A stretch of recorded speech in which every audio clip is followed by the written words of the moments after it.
You talked about a background to me last time of philosophy and literature.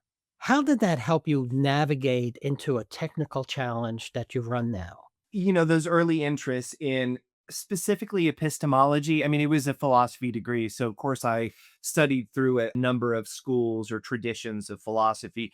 But what always grabbed my attention the most was epistemology, specifically the theory of knowledge. How we know what we know is sometimes the quippy phrase that comes out. And then in studying literature, what always grabbed me was the art of rhetoric or the art of persuasion, right? Which has these kind of three core pillars: pathos, logos, and ethos, where ethos is reputation, has nothing to do with ethics. It's reputational persuasion. Those two pieces are really about understanding language, how humans leverage language to run our operating systems, which is just, it's the most powerful computer ever created. It's the cognitive operating system that we all have. That's a, combination of nature and nurture and our own willful choices. But we leverage language in order to interface between our own operating systems.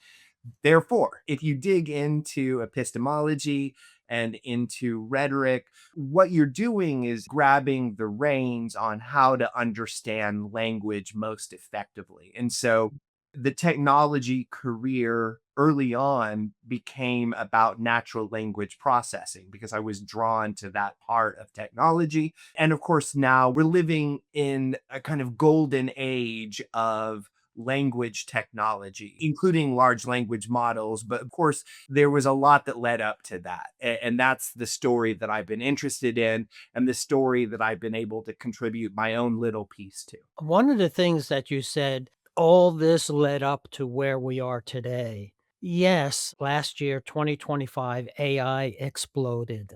You couldn't breathe 3 breaths without hearing the word AI in there, right? But it didn't just happen, right? We talked about chaos theory, we talked about data warehousing, we talked about natural language, we talked about many, many different things, neural nets that kind of come together in this. And people are totally amazed at AI and what it can do. But I say to them, remember, what AI is nothing more than a giant pattern matching system with a English language or natural language interface.